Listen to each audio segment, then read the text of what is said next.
नमस्कार, बहुत स्वागत आप सभी का। आपके साथ मैं हूं पूजा सचदेवा। भिवानी की 19 साल की मनीषा, जो प्लेवे स्कूल में टीचर थी, मौत हो गई। और मनीषा की मौत के मामले में पिछले 10 दिनों से लगातार विरोध चल रहा था, लेकिन आखिरकार वीरवार को अंतिम संस्कार हुआ। लेकिन इस पूरे मामले ने कई सवाल खड़े कर दिए हैं। कई अपडेट्स हैं आज इस केस में जो मैं आपको बताऊंगी इस वीडियो में। इस वीडियो को एंड तक आप जरूर देखिएगा। 13 अगस्त को भिवानी के एक खेत में एक लड़की का शव मिलता है। शव मिलने के बाद इलाके में हड़कंप मच गया।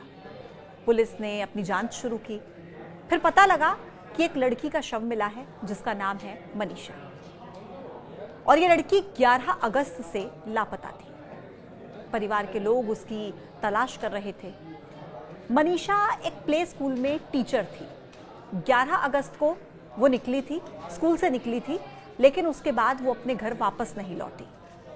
बेटी के लापता होने पर घर के लोगों ने पुलिस से मदद मांगी। घर के लोग पुलिस स्टेशन गए, लेकिन वहां से पुलिस की कोई मदद घर वालों को नहीं मिलती है। और 2 दिन के बाद यानी कि 13 अगस्त को मनीषा की लाश मिली, जिसके बाद परिवार के लोगों और ग्रामीणों ने जमकर प्रदर्शन किया, क्योंकि वो शव जिस अवस्था में मिला था उसके बाद परिवार के लोगों में गुस्सा था। पुलिस की भूमिका को लेकर कई तरह के सवाल उठाए जा रहे थे। लोगों का कहना है कि ये मामला हत्या का है। खैर, इस गुस्से को देखते हुए, इस विरोध को देखते हुए मनीषा की मौत का ये मामला सीबीआई को सौंप दिया गया है और अब इस मामले की जांच सीबीआई करेगी। लेकिन मनीषा की मौत को लेकर ही शुरू से कई सवाल उठ रहे थे। पुलिस की भूमिका पर भी। सबसे पहली चूक कहां हुई, सबसे पहला सवाल कहां उठा?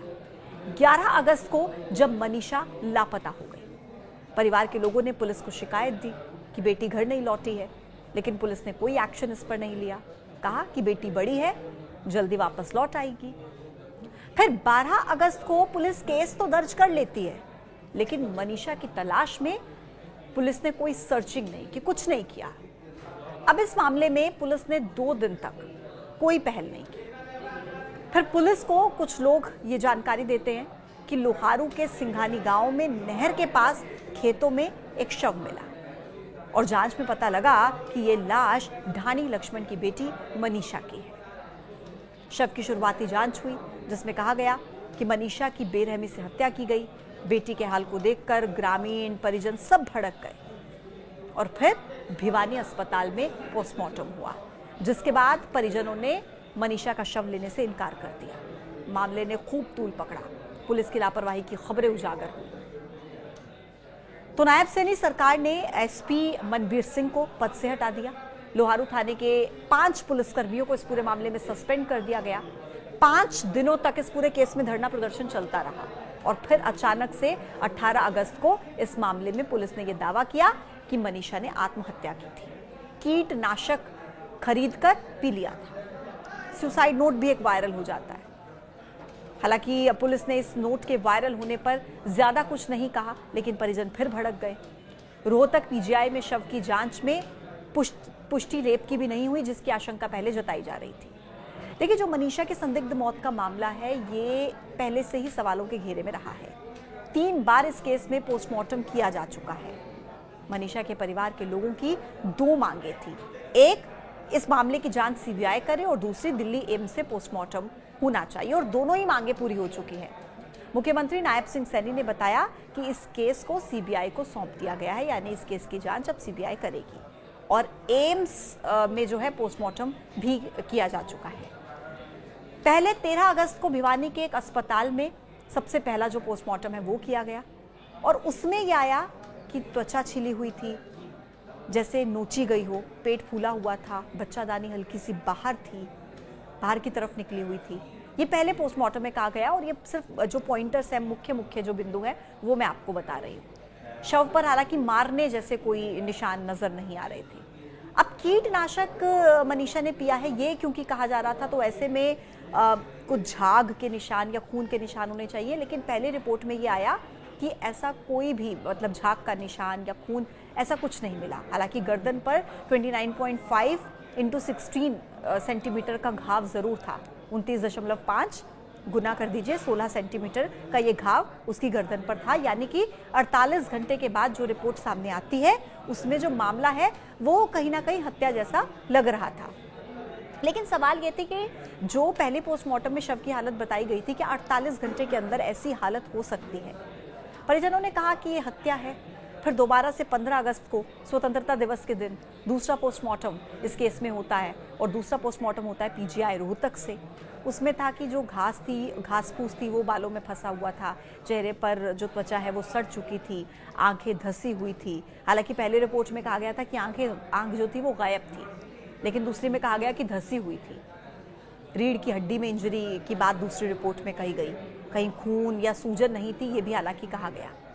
स्वास्थ्य नली का हिस्सा अलग होकर पड़ा हुआ था। दूसरी रिपोर्ट में मतलब ये सब कुछ लिखा गया कि जो इंटरनल ऑर्गन है, पेट या और जो आंतरिक अंग है वो गायब थे। आंखें, कोर्निया ये सब धंसा हुआ था। अब इस रिपोर्ट में ये कहा गया कि कोई, यहाँ पर भी यही था देखिए कि कोई झाग नहीं मिला। अगर किसी ने कीटनाशक या जहर जैसा कुछ पिया है तो कुछ तो झाग मुंह से निकला होगा, लेकिन ऐसा कुछ नहीं मिलता है। दोनों रिपोर्ट्स की अगर बात करें तो दोनों रिपोर्ट्स में अलग अलग बातें सामने आती हैं। काफी कुछ फर्क दोनों रिपोर्ट्स में सामने आता है।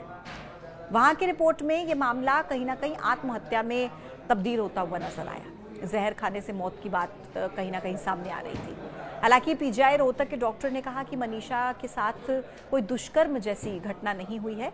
घुटनों पर हाँ छोटे छोटे निशान मिले हैं।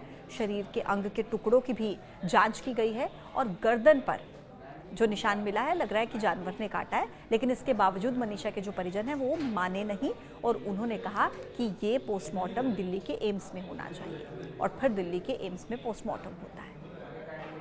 एक और अपडेट आपको मैं दे दूं, इस केस में अब लॉरेंस बिश्नोई की भी एंट्री हो चुकी है। बिश्नोई गैंग ने सोशल मीडिया पर पोस्ट करके चेतावनी दी है। कहा है कि अगर पुलिस न्याय नहीं दिला पाई तो हम कातिल को खुद मौत के घाट उतार देंगे। उस पोस्ट में ये लिखा गया कि बहन मनीषा को इंसाफ दिलाया जाएगा, चाहे सामने कितना भी पावरफुल आदमी क्यों ना हो। ये चेतावनी बिश्नोई गैंग की तरफ से दी गई है। परिवार के लोग, गांव के लोग हालांकि अब भी इंसाफ की राह तक रहे हैं। अभी तक कोई भी गिरफ्तारी इस पूरे मामले में हुई नहीं है। अब ये देखना होगा कि मनीषा की संदिग्ध मौत का मामला आखिर क्लियर कब होता है। क्या सीबीआई अब मनीषा को इंसाफ दिला पाएगी? क्योंकि इस पूरे मामले को लेकर जिस तरीके से रिपोर्ट सामने आई है, पहले 2 पोस्टमार्टम रिपोर्ट सामने आई है और उसमें काफी कुछ डिफरेंस मिलता है, तो कई तरह के सवाल वहां पर खड़े होते हैं। पुलिस की भूमिका को लेकर यहाँ पर कई तरह के सवाल खड़े होते हैं। हालांकि अब इस पूरे मामले की जांच सीबीआई जरूर करेगी, लेकिन एक सुसाइड नोट बरामद हुआ है बैग से मनीषा के।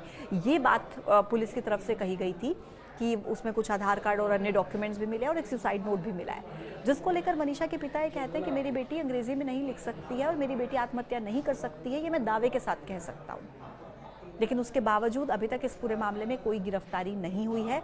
हालांकि परिवार के लोग लगातार न्याय की राह तक रहे हैं। उन्हें अभी भी उम्मीद है कि मामला क्योंकि सीबीआई तक पहुंच चुका है और सीबीआई इस मामले की जांच करेगी, तो उम्मीद है उन्हें कि जल्द ही इस पूरे मामले में न्याय मिलेगा। खैर, आप इस केस को लेकर क्या सोचते हैं कमेंट बॉक्स में अपनी राय जरूर दीजिएगा। आज के वीडियो में इतना ही। देखते रहिए न्यूज़ 18। नमस्कार।